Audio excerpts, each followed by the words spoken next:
Metro नाईटमध्ये आपलं स्वागत।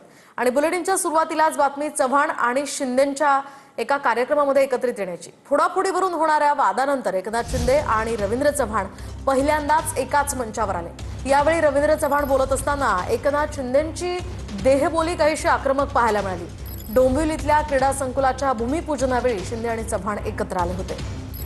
मात्र या ठिकाणी शिंदेंची देहबोली काहीशी आक्रमक पाहायला मिळाली, तर रवींद्र चव्हाण मात्र हसत हसत शिंदेंशी चर्चा करत आहेत। त्यांच्या बाजूला आधी उदय सामंत बसलेले होते, मात्र उदय सामंतांची ही खुर्ची चेंज करून रवींद्र चव्हाण शिंदेंच्या बाजूला येऊन बसले।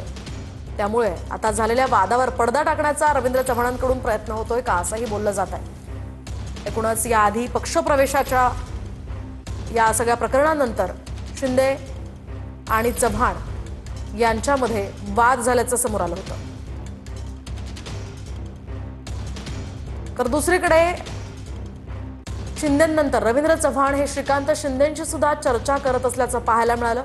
हे दोन्ही एकमेकांशी चर्चा करत होते।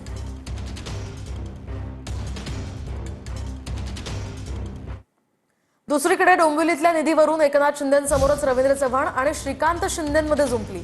मोदी फडणवीस सत्तेत आल्यानंतर डोंबिवलीला निधी मिळतो असं मिळाला आहे, असं वक्तव्य रवींद्र चव्हाणांनी या कार्यक्रमात केलं। तर शिंदे मुख्यमंत्री झाल्यावर डोंबिवलीला निधी मिळण्यास सुरुवात झाली, असं उत्तर यावर श्रीकांत शिंदेंनी दिलं। हा बदल देशाचे पंतप्रधान नरेंद्र मोदीजींच्या नेतृत्वामध्ये आणि 2014च्या नंतरचा जो काळ होता, आदरणीय देवेंद्रजी त्यावेळेला मुख्यमंत्री म्हणून महायुतीचे झाले आणि एक MMR रिजन मध्ये MMRDचा निधी हा पूर्णच्या पूर्ण ठाणे जिल्ह्यामधील असणाऱ्या विविध योजनांसाठी मिळाला पाहिजे, याची खऱ्या अर्थाने सुरुवात ही त्यावेळच्या काळामध्ये झाली। त्या सगळ्या भागांमध्ये मोठ्या प्रमाणामध्ये MMRDचा निधी हा मोठ्या प्रमाणामध्ये द्यायला सुरुवात झाली। माननीय उपमुख्यमंत्री एकनाथजी शिंदे साहेबांच्या माध्यमाने या कल्याण डोंबिवलीमधील अनेक विकास कामं जी आहेत ती पार पडत आहेत। शिंदे साहेब जेव्हा मुख्यमंत्री झाले तेव्हापासून मोठ्या प्रमाणामध्ये निधी या कल्याण डोंबिवलीमध्ये यायला सुरुवात झाली। 2014 मध्ये आपण मला खासदार केलं पहिल्यांदा।